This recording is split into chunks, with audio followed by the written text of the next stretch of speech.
now with our introductions of our speaker today, which let's see, we got 55 people on board. That's great. Here is our chairperson of club services, Chris McCaskill. Chris? Thanks a lot, Skip. I'll keep this very short because Dr. Bledsoe just did a presentation on the Conquest of Mexico at the Instituto Allende's, the Lifelong Learning Program in 2 days. So he has less than 30 minutes, I'm guessing, to tell us about the myths of the Conquest of Mexico. And it's going to be fascinating because he does use some different source material than we see in many of the books we've read about it. He has a PhD in European history from Florida State University, and he taught at Randolph-Macon College in Virginia. And he served in many other educational institutions using his experience in development and using his professorial experience, including Michigan State and many others. But I hope you can tell us a little bit about yourself during your talk, Gerie, and I'm going to turn it over to you right away so we don't miss a minute of what you have to offer.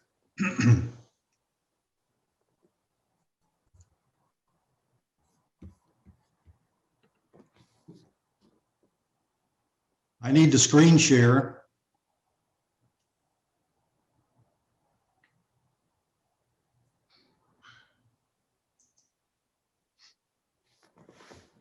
That'll work? We see it, yep. Well, in the way of introduction, in 1999, I came to Mexico to race in the famous La Carrera Panamericana, which is a 7-day road rally across Mexico, well, actually from south to north, 7 days. It's a combination of driving in regular traffic, and then Mexico is one of the few places in the world that'll close a road for you so you can race on it. And most of the racing was done in the mountains of Oaxaca and places like that. A couple of times we stopped in San Miguel, and as a consequence of that, I fell in love with San Miguel. And in 2010, my wife and I built a home in the Ojo de Agua area of San Miguel, and we lived there for 5 years. Grandchildren came along, and that changed everything. So now we live in Illinois and Florida at the respective seasons. While we were in San Miguel, we supported Mujeres en Cambio, the organization that provides scholarships to young girls from the Campo.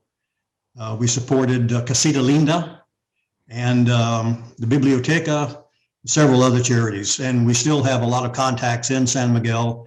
And I hope that in October, I will be able to visit San Miguel and for the Lifelong Learning Program, make a presentation on the challenges to Mexican democracy. I have not got a formal name for it, but it'll be about some of the problems that the Mexican government has had for centuries, and what they're doing to try to solve those problems.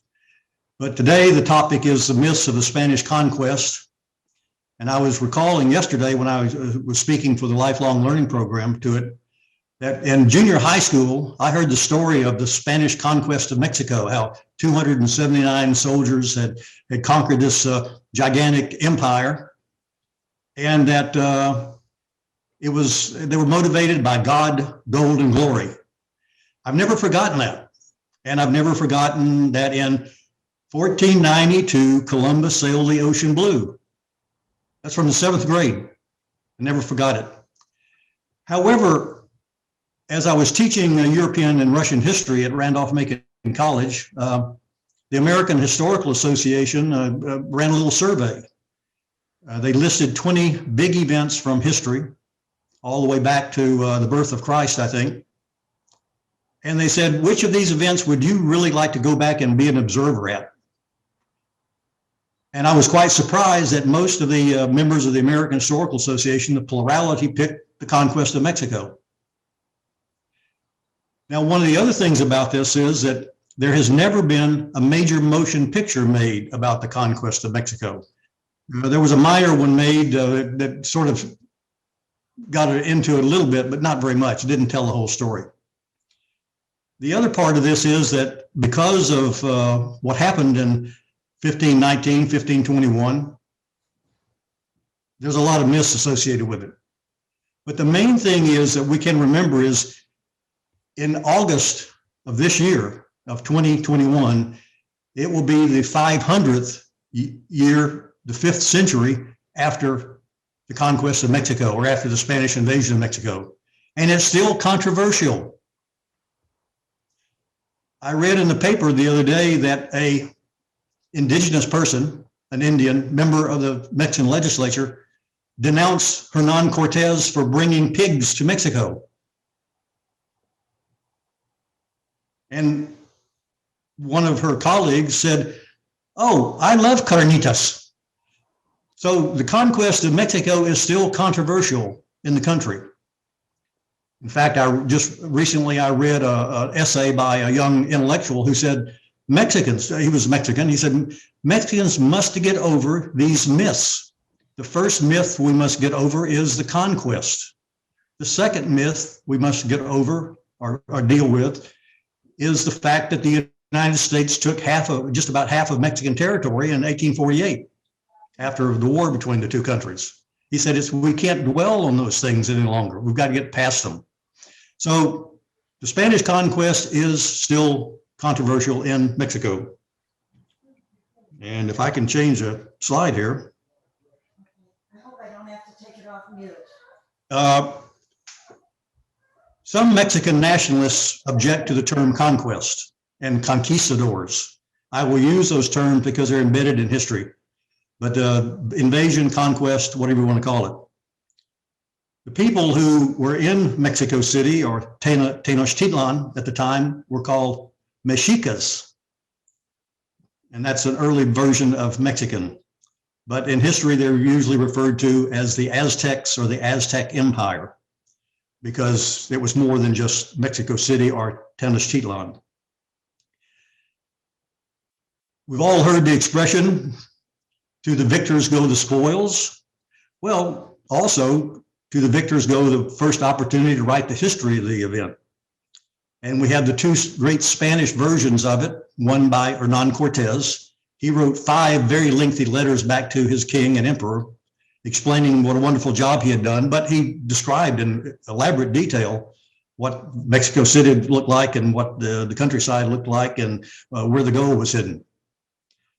After the conquest of Mexico, or after the fall of the empire, Spanish monks and friars came to Christianize the Indians, but they also had an interest in the Indian culture. So they got Indians together, usually the noblemen, or noblemen in particular, and had them write their history and a lot of culture. And that was recorded in these books called codices, and one of them is the most famous. It was a Codex Florentine, which was discovered in a library in Florence, Italy, a couple of centuries later. But they're probably in the book Conquest of Mexico by Hugh Thomas, 812 pages, which is on the top seller of the New York Times book list for many weeks. He lists about 40 of these codices that were written by the survivors of the conquest, the Indians, and supervised by the friars, monks. The civilization in central Mexico and Central America down to Honduras was considered, it's called Mesoamerica. It was a civilization that was about 21,000 years old by the time that Hernán Cortés arrived on the scene. But it was only about 3,000 years of actual civilization in that the people could write. They were doing astronomy and things like that make a civilization. So the big difference between Europe and Mesoamerica was that the European civilization had been going 10,000 years, and they had things like steel, guns, cannons, stuff like that, which gave them a big advantage when it came to invading Mexico. This is probably the greatest example of Mesoamerica. It's the ruins, which many of you have seen in Teotihuacan. which means where the gods came from. We don't know much about the people who lived in Teotihuacan. The Aztecs actually gave this place the name of Teotihuacan, means where the gods come from. They revered the place. They thought it was a holy place, but for some reason, it simply declined after several centuries. At one point, they thought that nomadic tribes had invaded the place and burned it down, but they later found out that the only houses or the only buildings that were burned were the buildings of the homes of the aristocracy or the noble class. So it seems like it was probably more a revolution inside the city than actually invasion. This, of course, is the Valley of Mexico. This is what it looked like as far as the chart was concerned in 1519 when Hernán Cortés got there. Of course, now there's very little lake left. Most of it's been filled in. But if you can see my pointer, that was Tenochtitlan, or Mexico City. It was in the middle of a lake, Lake Texcoco, and it had 3 causeways to get to it. It is quite remarkable that the Mexica people were able to create an empire based on these 2 islands, and historians and archaeologists still debate how they were able to do that. Now you can go and visit, as some of you have, I'm sure, Xochimilco, and take a nice ride out into the canals there. Well, that was sort of what most of Mexico City looked like back in 1519. This is, of course, an artist rendition of the ceremonial center of Mexico City, the Great Pyramid, which you can see at least part of it in Mexico City now, right off the Zocalo, and other temples. Every little community or every little civic center had their own temple. They weren't as big as the ones in the center of town, but they had different gods. About 200 gods that they prayed to.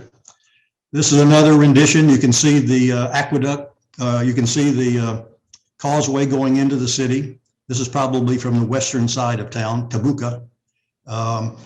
And I believe what was in the middle of that causeway was the aqueduct that supplied water to the city. There were actually 2 tubes that took water in. They would switch off and repair them. So that's why there were 2 of them. It's another rendition. You can see the lake Texcoco, which is located, the city's over here, but this is the lake. And there was a dike built across it to separate the salt water from the fresh water. This is really not a valley. It's 75 miles north to south, 40 miles east to west, but it doesn't, it's a basin. It doesn't drain. So the water after a while gets very brackish, very salty. This is an artist rendition of Moctezuma the Younger, or the second. He was the emperor of the Aztec Empire. He got the job in 1502. He expanded the empire into Oaxaca and places like that further south, and was considered a true patriot. There was no cult of the leader, but he was actually elected by 30 noblemen. I guess we call it the Electoral College, and no one disputed the results when he was elected. So, a lot of stability there in the Aztec Empire. This map shows the extent of the empire. It went from Tenochtitlan all the way down to Guatemala, to northern Guatemala on the Pacific coast. And we assume that was because they had a lot of trade routes coming up that way, and they wanted to make sure they were protected, coming up, protect them from the Mayans. But I think it was 120,000 square miles of territory they had conquered. They did not, however, conquer Tlaxcala, which is located right in the middle. And we don't know exactly why they didn't, but we know what happened during the time that Cortez came. This is Hernán, or Hernando Cortés, 34 years old, born in Extremadura, Spain, went to the Caribbean, lived in Hispaniola, also in Cuba. And he would command the 3rd expedition to explore Mexico. They not only wanted to explore Mexico because they heard there was gold there, but they were also looking for a route to China and India, which was the reason that Columbus sailed in this area to begin with. So that's Hernán Cortés. And again, their motivation was God. They were on a holy crusade. They had fought the Moors in Spain for centuries, and that Reconquista ended in 1492. So they were Christians, and they were appalled by the paganism of the Aztecs, and especially the fact that the Aztecs practiced human sacrifice, bloodletting, and cannibalism. Of course, they were motivated by gold. Gold was at a premium, and they knew that there was gold in them dar hill somewhere, and they wanted to find it. And glory. This was a fairly new thing because it was a Renaissance. The Renaissance had just started in Europe, and it was okay for people to seek glory for themselves and also for their king. 1519, this is Cortez came from Cuba, which is over on the right-hand side. It's only about 90 miles from Cuba to the Yucatan. He had 11 ships, 530 men, 8 women, 13 or 15 horses, and war dogs.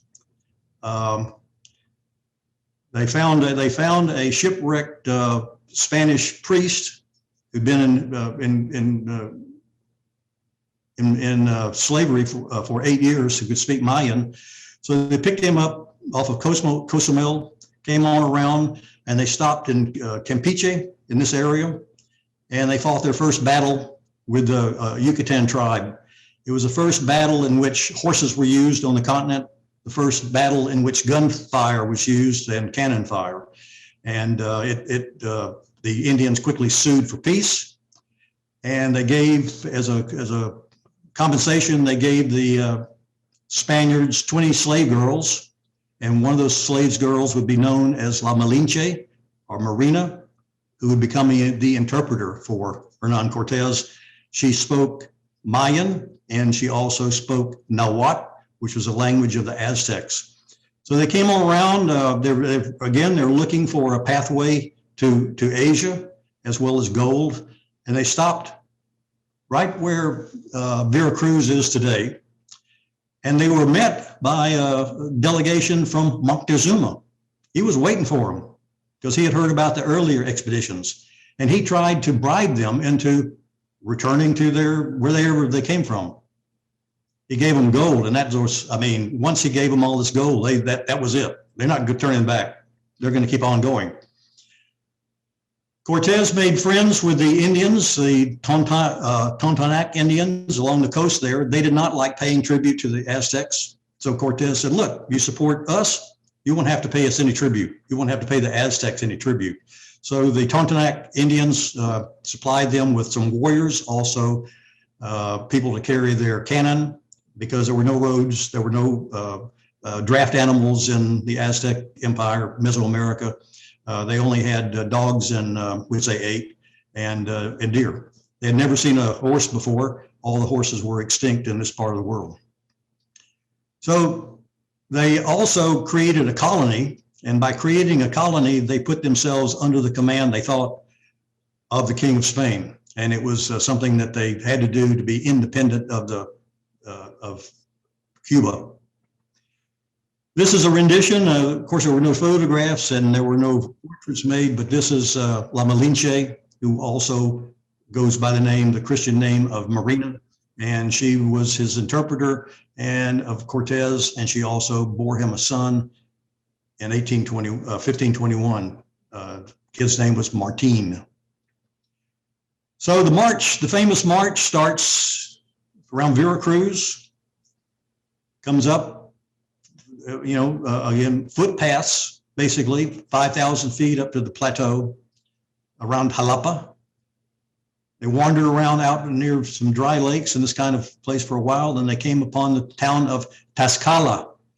In Tlaxcala, the Tlaxcalans attacked them, and there was a serious round of battles because the Tlaxcalans didn't know who they were, thought they were invaders, and they resisted them. But after 2 weeks, they finally decided, hey, these people are going to Mexico City. They got guns, they got all this neat stuff. So maybe we ought to be friends with them. So Tlaxcalans became the enemies. Now, this was the first myth that's really destroyed, is the idea that 279 soldiers could defeat, the Aztec.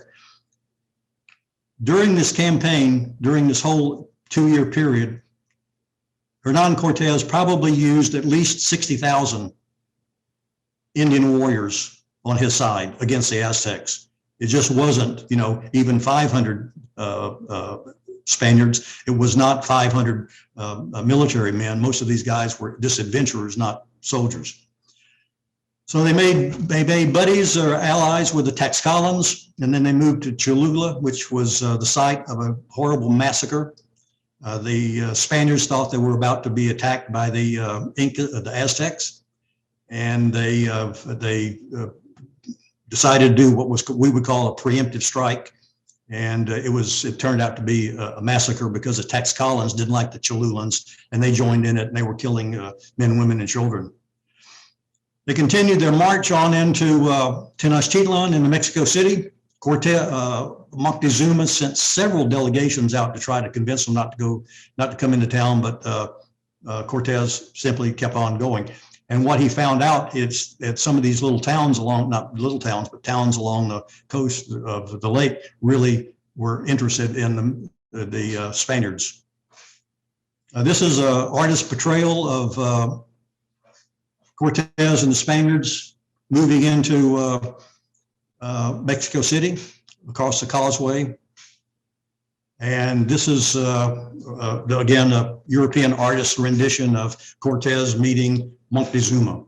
Moctezuma probably didn't wear that attire, and Cortés probably did not have on a full suit of armor when they met. But anyway, history is sort of a controversy about what happened.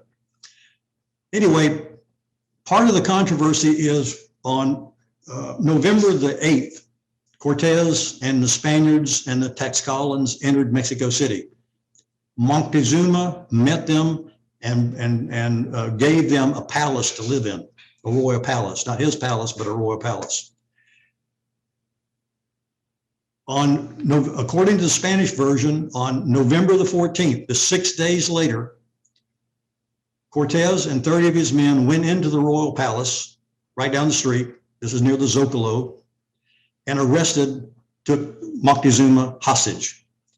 Now, the nationalist writers of Mexico, historians, refute that story and say that no way that could have happened. They could not have taken him prisoner at that time. He would not have submitted. The Spanish version is that La Malinche, the interpreter, convinced Moctezuma that he better surrender or he'd be killed. But anyway, that is the story. Now, fast forward, Cortés and the Spaniards and the Tlaxcalans stayed in Mexico City from November of 1519 until June of 1520. They were forced to leave. They've had to fight their way out of town, and that is called the Noche Triste, the sad night or the sorrowful night. It is still not celebrated in Mexico, but most kids, most Mexicans know what it means. Cortés came back actually in December of 1520 with an army, huge army. They also built 13 small sailing boats armed with cannon to take control of the lake.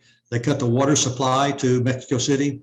They defeated or brought all the cities around the lake under their control.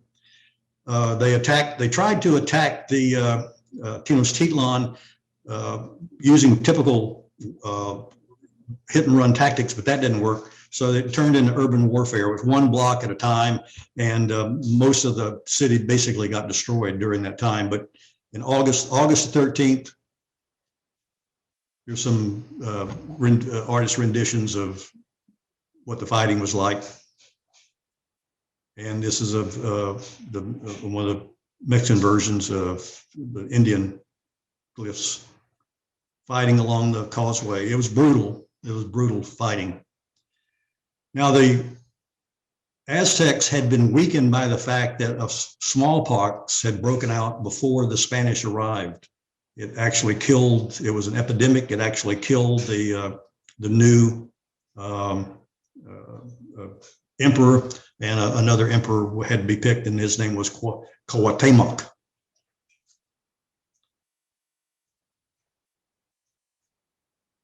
So the Aztecs surrendered. Either they captured or they surrendered. They captured the emperor, the new emperor, Cuauhtémoc, on August the 13th. I can remember that because it's the day after my birthday. As I said to begin with, the conquest is still very, very controversial in Mexico. It begins with the idea that Mexico was born out of violence. And for those of you who really have heard and speak the language, you probably have heard the word chingada. Chingada is a person who has been abused. It's not necessarily a person who's been raped, but someone who has been abused. And they think that Mexico has been abused. It's been a chingada to the Spanish, to the United States, and some people believe that it's basically a prejudice against Indians as well as Spaniards. So the Spanish impact, Mexico was a colony for 3 centuries. It was a monarchy. It was colonial, which means it was raped. All the gold and silver was taken off to the king or the emperor in Europe and used for the wars. Spain did very little to develop the infrastructure except build a lot of churches. Almost 3,000 religious buildings were built. The Catholic Church was the religion. It was the religion, state religion, up until the mid 19th century, and it was very opposed to modern ideas. And so that's one reason why, when the Mexican Revolution happens, they're a little bit behind the rest of the world as far as economic and cultural development.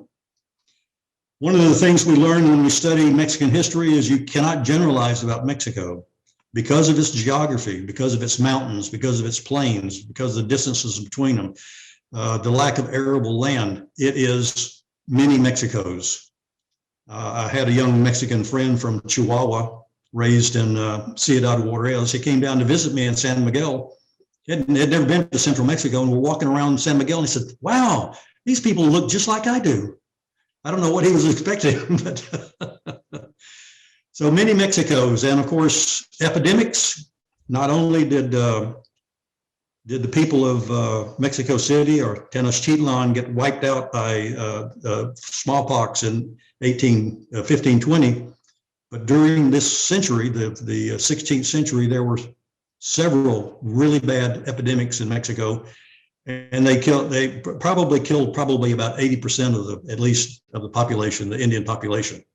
Now that population would grow back by the 1800s, but still it was wiped out. And the term genocide has been used, but I disagree with that. That was we gave them all the Europeans gave them all these diseases, and they gave us back syphilis. So it's sort of evened out, I guess. That's a bad joke. The Spaniards who were born in Mexico were called the Creoles. And if they intermarried with the Indians, their children were called mestizos. And these became the 2 big classes, along with the Indians of colonial Mexico and Mexico today. There are only about 5, if I remember correctly, only about 5%, maybe less than that, are pure Indians left in Mexico. I did read that 1.5 million still speak Nahuatl, the language of the Aztecs, and that there are 63 separate Indian languages spoken in Mexico, or were spoken in Mexico. Some of them are dying out. I know people outside of Mexico in villages that speak Otomi, which is a separate Indian language. For those of you who studied the literature of Mexico, one of the greatest writers who got the Nobel Prize for his essays was Octavio Paz, P-A-Z. He wrote a book called The Labyrinth of Solitude, in which he points out that the Mexicans rejected both their Indian heritage and their Spanish heritage. Therefore, they had nothing really to appeal to. So therefore, they were in a labyrinth. alone by themselves. And the more I've read about that, he also talks about La Chingada, the complex. It is very telling. The Indians, called Los Indios, were discriminated against. There's still colorism active in Spanish and Mexican culture, prejudice against dark-skinned people.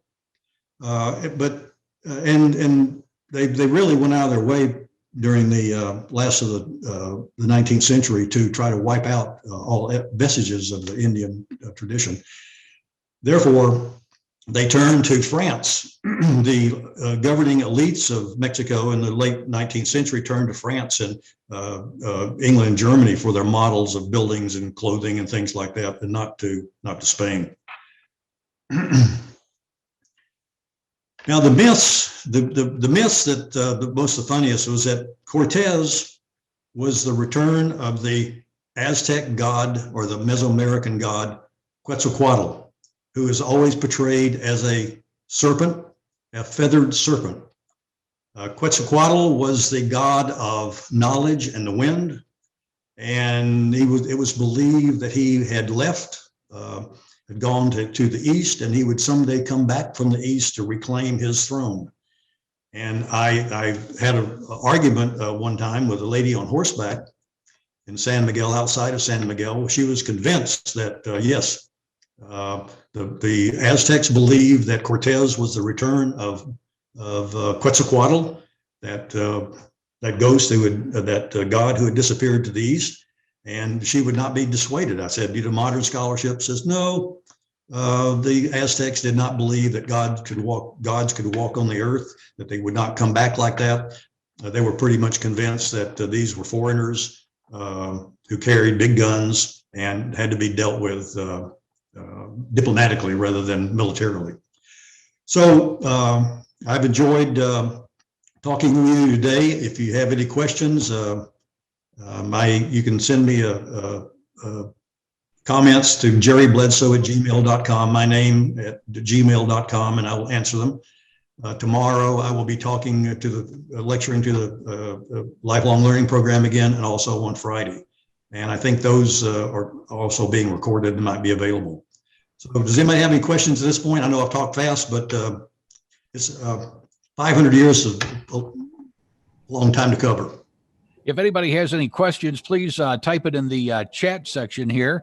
And Gerie, we have one from David Bossman. There's a lot of myths regarding the actual role of Malinche in the Spanish conquest. We know that she was the mother of one of Cortez's children. Many Mexicans today regard her as a traitor. Do you have any comments about that? Yes, I was having lunch in Berkeley, California one day a few years ago, and with a friend of mine who was Mexican American. And she said, well, Gerie, what are you doing? I said, well, I'm teaching this course on Hernán Cortés and La Malinche and Moctezuma. She said, oh, that woman, she was a traitor and a whore. And I go, whoa, 500 years later. Well, her brother was the leader of the Chicano movement at Berkeley, very nationalistic, and that was the view. But I was taken aback. I didn't know whether to continue lunch or what. So we got moved subject. But La Malinche was a slave girl. She was sold, according to the Spanish version, she was sold into slavery by her family to a Mayan tribe. That's where she learned the Mayan language. And she was, as a slave girl, she was given she was one of 20 young women slaves given to the Spaniards, and she was the only one apparently that could speak the language of the Aztecs. So she became his interpreter. Now, it is interesting that for 2.5 years she had no children, but just as soon as the Aztec Empire collapsed, 9 months later she bears Cortez a son called Martin. He gave her estates. She had 2 big estates to live. She had a nice house in Mexico City, and she was largely forgotten. The 300 years of colonial history, she was largely forgotten. But she was brought back by the Mexican nationalists in 1821 during the independence movement against Spain, and used as a scapegoat, a traitor. So nowadays, a Malinche, a Malinchista, is someone who is a traitor who believes in, American culture, things like that, listens to rock and roll rather than, that kind of stuff. So she's not forgotten in Mexico. She's considered a traitor. Now, the feminists have changed that whole story. The feminist movement found out about her, and they said she was a very smart woman who made the best of the situation. She was a slave who gained her freedom, and ultimately she helped the Indians. So, now you mentioned the Cortez and Cortez as accounts of the invasion. What weight would you give, or what can you say about Bernal del Castillo's memoir of the discovery and conquest of Mexico? Bernal wrote his memoirs of the conquest 50 years after it happened. And the people who found his writings said it was the writing was terrible, but his memory was excellent. So most of what you read, I've got two versions of his memoirs, both heavily edited, but it is amazing. It is said that he did not like some of the stuff that was being written about Cortez because it made Cortez seem like a god or something, a supernatural person. So he wanted to level, the playing field a little bit and give a more judicial study. Bernal's writings were used by the first person who wrote a long book in English on this, Prescott, in 1843. And I would encourage, if you want to read a book about the conquest, read Bernal's del Castillo's book. It's very, very interesting. All right. We have a question about horses. Horses. Yeah, horses. Had they been here in the first place, or were they brought over? They had been here based on what I've just recently read, they were here on this hemisphere, and they, for whatever reason, they became extinct. It could be that they were killed off by nomadic tribes, but it may have been, climate change. We don't really know, but they were in this, the woolly mammoths. I read about 10 big animals, woolly mammoths, mammoths being the biggest ones that were actually extinct, and horses were one of them. Big armadillos, that were huge armadillos, that they were extinct too, either hunted or by bad weather. All right. What kind of a role did the Catholic Church play in the colonization of Mexico? Did they actually, is that where the money came from for the explorers? The Catholic Church was an arm of the Mexican government and an arm of the colonial government. For example, it kept all the records of baptisms, christenings, marriages, deaths, and things like that. The first group of friars and priests that came over really took an interest in the Indians, because this was, again, the Renaissance.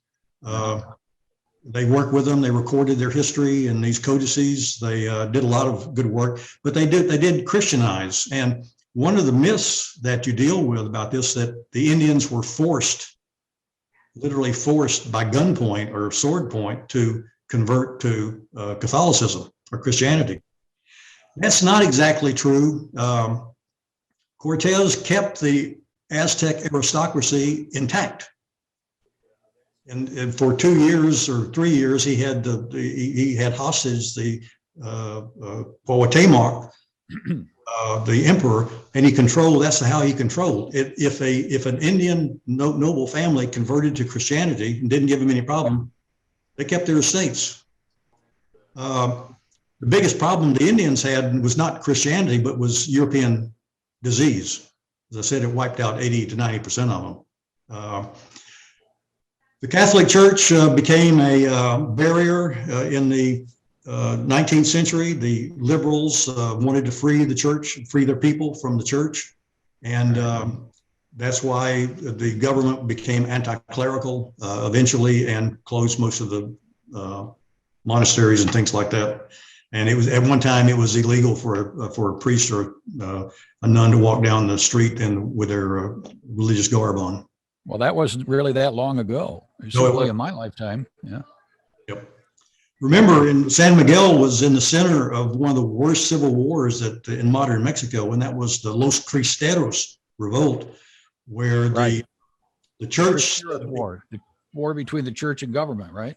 Yeah, the government said that was telling the church they had to do things, and the church said, no, we're not going to do that, and we're going to close our churches, and we're not going to give communion or any sacraments to the people. And as a consequence of the church doing that, the people in this center section of Mexico revolted, and they estimate about 50,000 people were killed as a consequence of that vote. I've seen photographs of people hanging from telephone poles. And the Catholics kill people who were non-believers. They thought were non-believers, and the government killed a lot of Catholics in the process. And this is one reason why, and if you walk around in some of the religious ceremonies in San Miguel, the religious things are inside the house because it's illegal to put religious things on the sidewalk. Wow. I didn't know that till recently. I didn't know it until just now. Gerie, would you share your email? And when is your talk on what is it? Politique? I got that right? You have a talk coming up. Would you? Well, I'm speaking to the Lifelong Learning Program tomorrow at 10 o'clock and also Friday at 10 o'clock for 2 hours each day. Okay. But hopefully I'll be back in San Miguel in October to talk on challenges to the Mexican democracy. I mean, Mexico was a dictatorship from about 1920 to the year 2000, when it had its first free election. And if anybody has, that. I'm sorry. Go ahead. If anybody has any further questions, you can send an email directly to Gerie. We have it up on the chat feature of our Zoom group, Gerie Bledsoe. That is GerieBledsoe @gmail.com. Gerie, we have something special for you. Ron, can you put it up on the screen? We want to thank you for being a part of our presentation today. I thought your presentation was just incredible, and I learned a lot of things. So on behalf of the Rotary Club of San Miguel de Allende, we present you with this certificate of appreciation for your presentation to our club. A donation of 10 polio immunizations will be made in your honor to the End Polio Now campaign. Unfortunately, you're going to have to get we'll email it to you. We can't, obviously we can't give it to you in person, but it's a token of our appreciation for you being here. And we thank you very, very much. Well, thank you for having me. I should have mentioned that probably 7 years ago now, I made a presentation to the Rotary Club on how to smuggle a car into Mexico. Oh, you want to do that? You want to do that next month? Thank you very much. We would like that.